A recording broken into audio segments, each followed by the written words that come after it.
সর্বোচ্চ উইকেটধারী হয়েও পাপল ক্যাপ পাচ্ছেন না মুস্তাফিজুর রহমান। এবারে আইপিএলে সেরা বোলিং ফিগার স্বীকৃতি পাওয়া পাপল ক্যাপ, সর্বোচ্চ রান সংগ্রহে থাকছে অরেঞ্জ ক্যাপ, আর সর্বোচ্চ উইকেটধারীর জন্য টুপির রং রয়েছে পাপল। আসরের শুরুর দিকে বাংলাদেশের মুস্তাফিজুর রহমান একাধিকবার দেখা গিয়েছে পাপল ক্যাপ নিয়ে সেরা তালিকায় থাকতেও ফিজের অধিকত্ব দেখা গিয়েছিল মাঠেই দেখার মতোই। 3 ম্যাচ পর শীর্ষে উঠেছিলেন ফিজ। গতকাল সানরাইজ হায়দ্রাবাদের বিপক্ষে ম্যাচে জোড়া উইকেট নিয়ে ফিজ ফিরেছিলেন সর্বোচ্চ উইকেট শিকারের তালিকায়, সেটাও একেবারে শেষ দিকে গিয়ে 19তম ওভারে শাহজাদ আহমেদ ও জায়েদের উইকেট নিয়ে আবারও শীর্ষ উইকেট সংগ্রহের তালিকায় রয়েছিলেন আইপিএলের বাংলাদেশের একমাত্র প্রতিনিধিত্ব।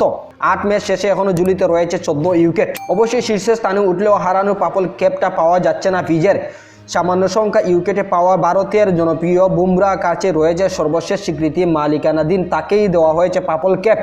উইকেটের প্রতি রান খরচ করেছেন মুস্তাফিজুর রহমান। খরচে প্রতিটি উইকেটে নিতে খরচ করেছেন 21.14 রান। ওভারের প্রতি রান দিয়েছেন 10-এর কাছাকাছি।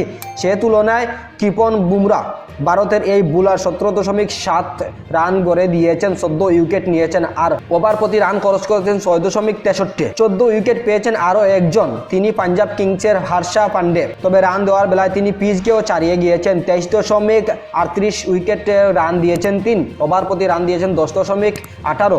এদিকে ফিজের পর চেন্নাইয়ের শিবিরের আরও একজন উইকেটের ছাড়িয়ে গেছেন পাপল ক্যাপের দৌড়ে। একমাত্র 6 ম্যাচ খেলেই 13 উইকেট পাওয়া মাতিশ পাতিরানাও রয়েছেন এই মুহূর্তে তালিকায়। ইনজুরির কারণে আসলে শুরু 3 ম্যাচ খেলতে না পারলেও চেনা যাতে সময় নেননি এই লঙ্কান পেসার। এখন পর্যন্ত 13 গড়ে 7.68 ইকোনমিতে বল করেছেন পাতিরানা, তাতেও পেয়েছেন 13 উইকেট। নিজের ক্ষুধার্ত ফর্ম বজায় রাখতে দ্রুতই পাপল ক্যাপের দৌড়ে ফিরছেন তিনি।